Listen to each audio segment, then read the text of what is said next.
El clavicordio es un instrumento musical que, combinando cuerdas y teclas en un preciso mecanismo, consigue un sonido característico.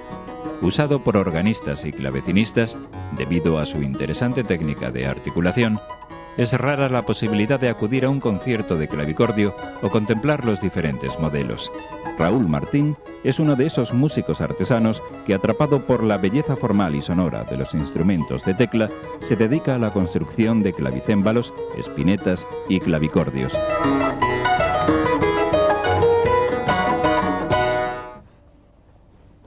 El mueble del clavicordio se compone de una caja que alberga zonas mecánicas y armónicas y cuyo cuerpo lo sostienen unas patas.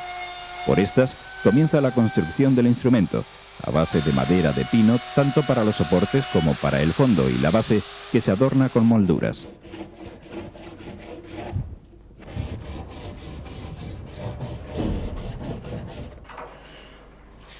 Las dimensiones del clavicordio son 175 centímetros de largo por 54 de ancho. Raúl corta los biseles que unirán los extremos de las tablas. Geométricamente, la caja del instrumento ha de resultar un rectángulo, por lo que los cortes oblicuos tienen una inclinación de 45 grados. La tabla base sobresale por todo el contorno 6 milímetros, una medida de adorno entre los muchos detalles que el artesano trabaja para embellecer el acabado. Y ahora voy a dibujar el contorno exterior e interior en el fondo. Extendido el plano sobre el fondo, Raúl comprueba la equidistancia entre todos los extremos y marca los agujeros donde van sujetas las bases de las paredes de la caja.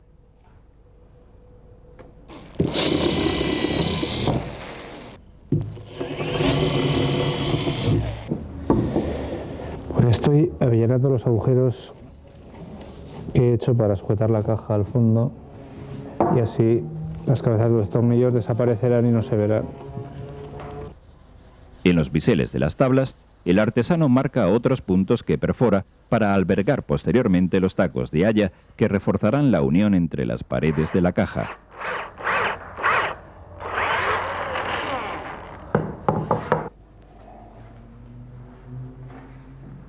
Unos topes encolados en los extremos de las tablas le permitirán presionar la madera durante el proceso sin dañar su apariencia externa.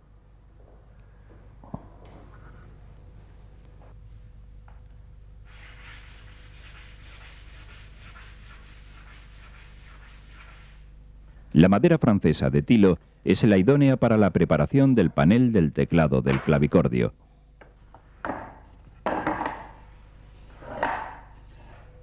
Una atención especial para que todas las fibras vayan en el mismo sentido y ya se pueden encolar las piezas.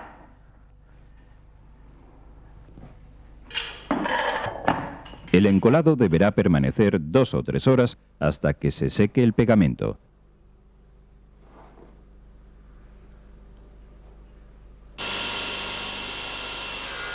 Raúl va a construir las teclas accidentales a partir de unas pequeñas varitas de palisandro, madera oscura y compacta muy usada en el mobiliario de lujo. Son estas las que destacan en el teclado sobre las naturales y se utilizan para alterar los sonidos subiendo o bajando medio tono.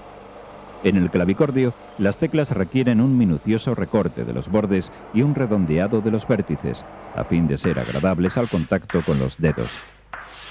Todas las superficies precisan lijados y pulidos exhaustivos que realcen estética y sonoridad.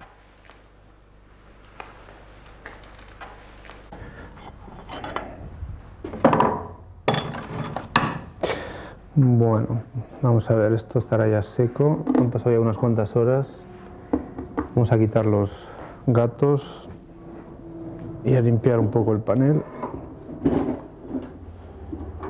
La superficie del teclado debe estar perfectamente pulida. Por eso Raúl limpia los restos de cola con un formón y pasa la lijadora mecánica. El artesano lija la superficie para igualar las junturas y dar paso al dibujo de las teclas. Con el plano del instrumento sobre la madera, va marcando las 61 teclas y sus extremos distales, a donde llegan las tangentes de latón que percuten sobre las cuerdas. Hechas las señales, hay que trazar las líneas y marcar los trazos del teclado.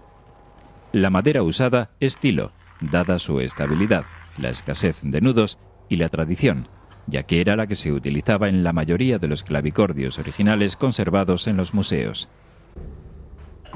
La superficie de las teclas con las que se toca el clavicordio está elaborada con chapas de boj encoladas sobre la madera.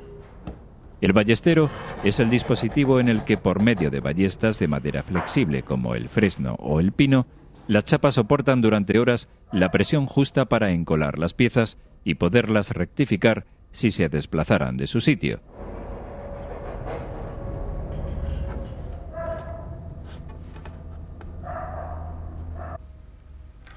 Paralelamente al teclado, Raúl trabaja el puente. En una madera de haya, perfila el listón, en donde se aseguran unos extremos de las cuerdas, mientras que los otros se enroscan en las clavijas. Para aguantar esta curvatura, la madera tiene que ser compacta, dura, sin vetas marcadas. La forma de gancho tiene el fin de recortar los sonidos agudos en la zona vibratoria, que abarca desde el puente hasta donde corta la tangente.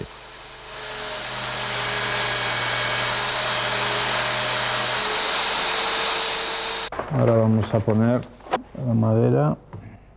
En la colocación de la madera, Raúl tiene en cuenta la separación de la zona mecánica del teclado respecto de la zona sonora, donde estará la tabla armónica, el puente y las clavijas.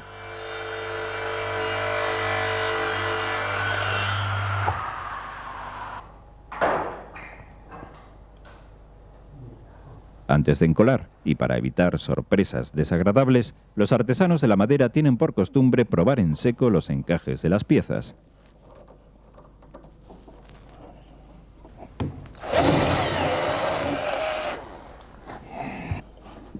Antiguamente, los ensambles entre piezas se realizaban con espigas de madera. En la actualidad, esta función la cumplen los tirafondos, que son los tornillos que sujetan la caja al fondo del armazón.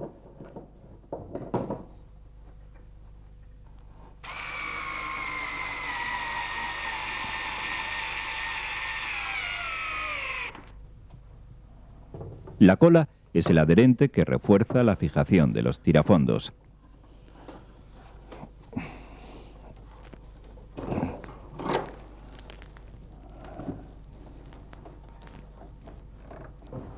Han pasado unas cuantas horas, quitamos los gatos, que estarán ya encolados a las esquinas, y luego quitaremos con el formón los tacos de madera. Raúl tiene que retirar los soportes de madera que han permitido presionar la caja sin dañarla ni dejar marcas. No debe quedar ni rastro de ellos, puesto que son las caras a la vista del instrumento. Esta tarea se convierte en una paciente labor de formón y lija.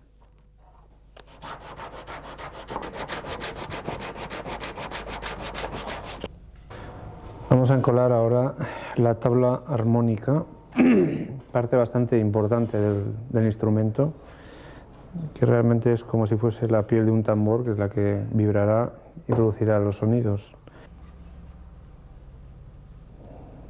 La tabla armónica está constituida por varias tablas de pino de Soria de primera calidad, cortadas a 7 milímetros de grosor y con las fibras paralelas, que se unen con la cola de carpintero.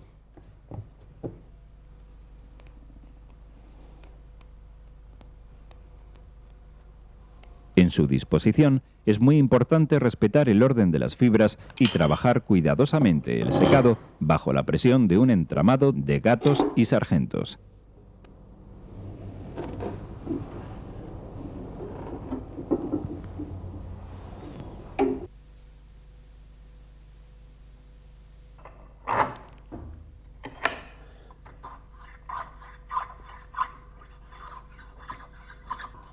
El artesano prepara dos piezas que situará debajo de la tabla armónica, cuya función es darle estructura y evitar que se raje fácilmente. Por la sonoridad, esta es la pieza principal del instrumento. La claridad y resonancia de los sonidos dependerán del pulido y afinado de la tabla armónica.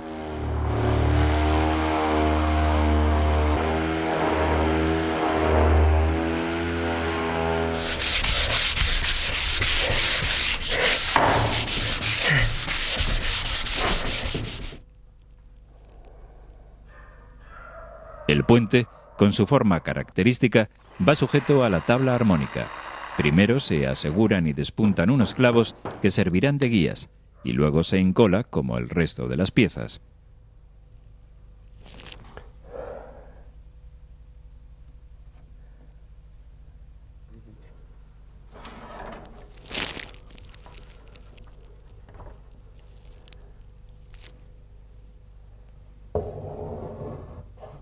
Las ballestas ejercerán la presión necesaria para que durante 2 horas el puente se adhiera a la superficie de la tabla armónica.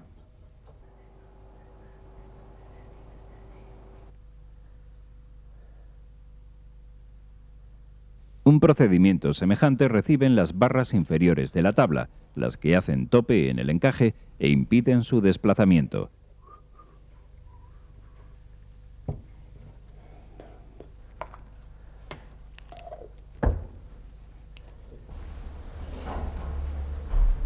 Y ahora vamos a encolar el chasis del teclado. Encolada la zona sonora con el clavijero y el armazón de roble, el artesano tiene que terminar de encolar el armazón de la caja. Las piezas a las que aplica la cola e inmoviliza con los gatos son las que alojarán los clavos de enganche de las cuerdas y la de reposo, donde descansarán las teclas del clavicordio.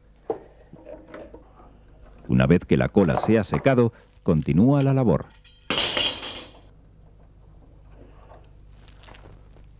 Vamos a poner cola por todo el contorno y por el clavijero y luego la ajustaremos con unos sargentos.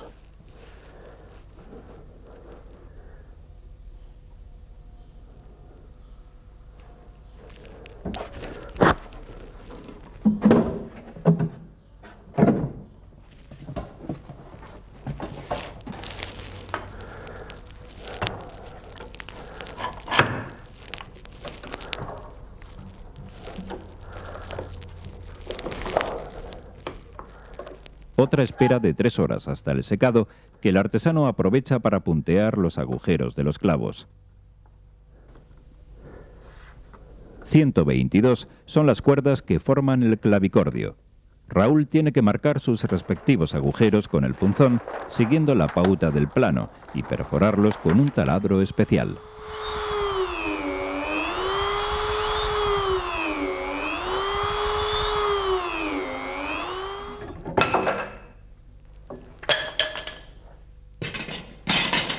En la zona sonora, las cuerdas enlazan las clavijas a las que también hay que marcar y perforar sus agujeros.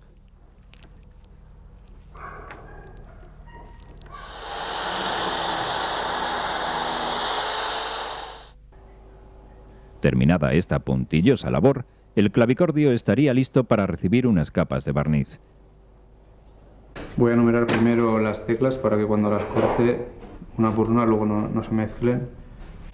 Cuando las teclas se han secado, Raúl las numera con el fin de mantener el orden y pasa a cortarlas en la sierra de cinta, pero solo hasta la cabeza, porque la ubicación de las teclas accidentales obliga a separarlas con los golpes del formón.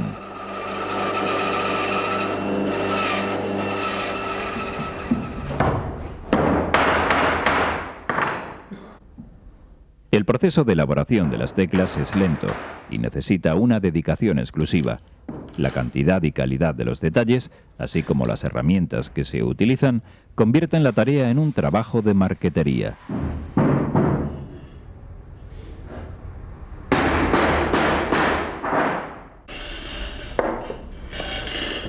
Si solo tuviera un agujero no podría hacer esto. Entonces se necesita un pivote en ángulo, un entalle en ángulo, para que tenga esta pequeña movilidad y vuelva otra vez a su posición de reposo.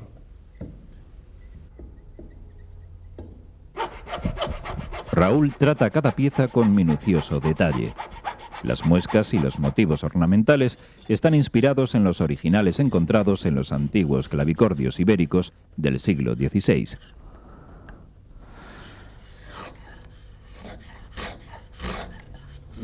¿Cómo va a ir la tecla de equilibrio, de peso?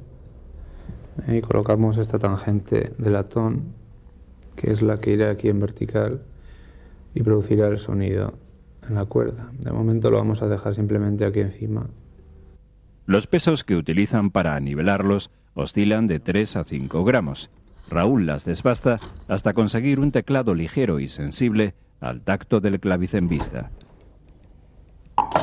Las teclas accidentales reciben un tratamiento semejante, solo que varía el peso que las equilibra.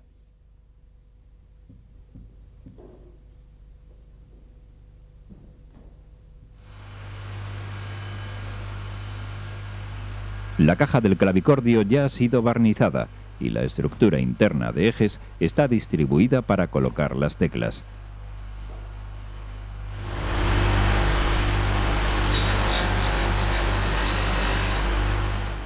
En la pulidora mecánica termina de pulirlas y las va colocando en sus respectivos chasis una a una.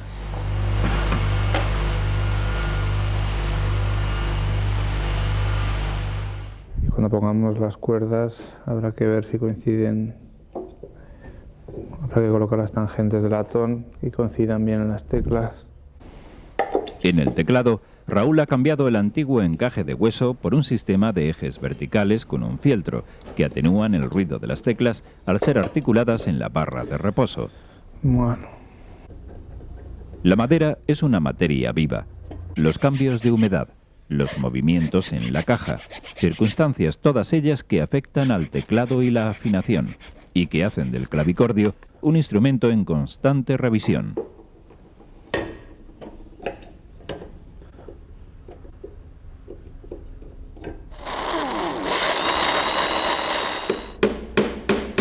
La colocación de las cuerdas es otra tarea determinante en la sonoridad y delicada en el proceso de punzar y taladrar.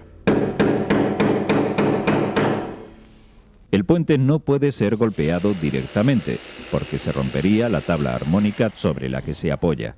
Esta razón obliga a introducir las puntas que guían las cuerdas con berbiquí.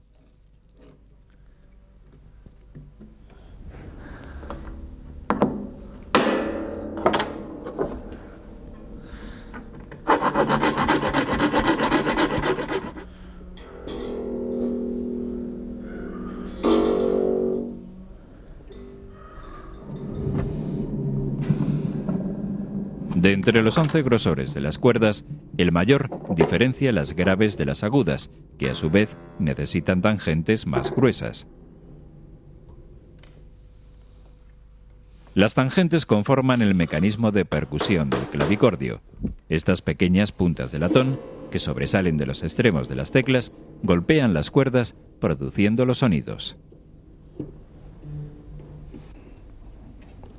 En su origen, los clavicordios tenían una cuerda de latón por nota.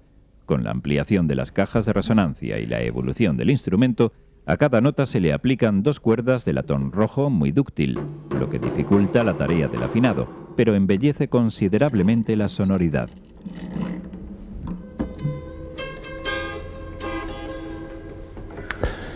Pues ya está. Hemos terminado de poner las cuerdas.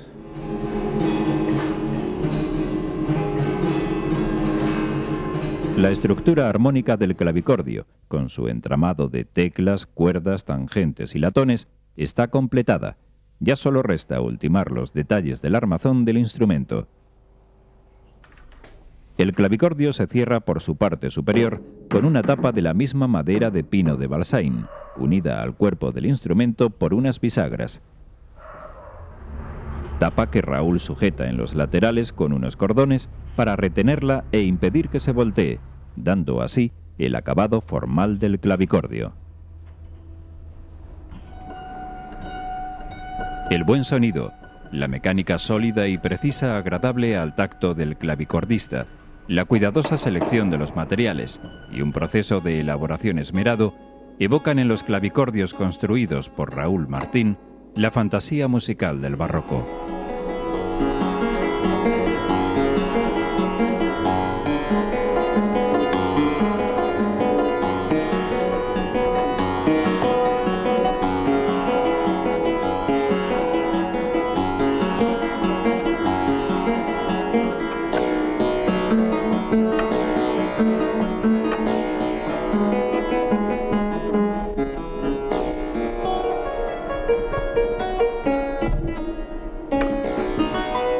Soy Eugenio Monesma, director y productor del documental que acabas de ver. Si te ha gustado, te animo a que te suscribas activando las notificaciones desde la campanita y así podrás disfrutar de los cientos de documentales que ya tengo en el canal y de los que semanalmente voy a ir subiendo.